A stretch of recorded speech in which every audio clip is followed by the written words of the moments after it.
Jagadeka Veerudu Athiloka Sundari cinema ఒక సంవత్సరం పాటు కూడా థియేటర్లో ఆడేసిందండి. ఒక సంవత్సరమే కాదండి, సంవత్సరం దాటిపోయి కూడా ఒక్కొక్క థియేటర్లో ఆడిందనమాట. అంత గొప్ప సినిమా జగదేక వీరుడు అతిలోక సుందరి.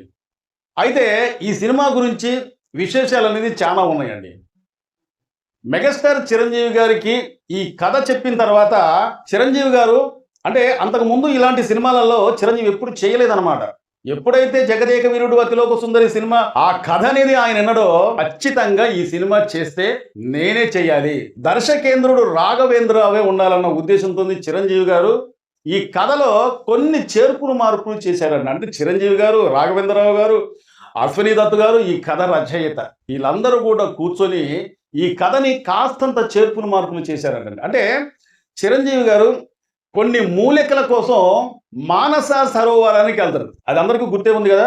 మానస సరోవరానికి వెళ్ళిన తర్వాత అక్కడ శ్రీదేవి అక్కడికి అంటే చిరంజీవి గారు రాకముందే ఆ మానస సరోవరానికి శ్రీదేవి గారు వచ్చి అక్కడ అందచందాలు మొత్తం కూడా చూసిన తర్వాత తిరిగి వెళ్ళిపోయేటప్పుడు ఆమె అంగుళికం అనేది పడిపోయింది అన్నమాట.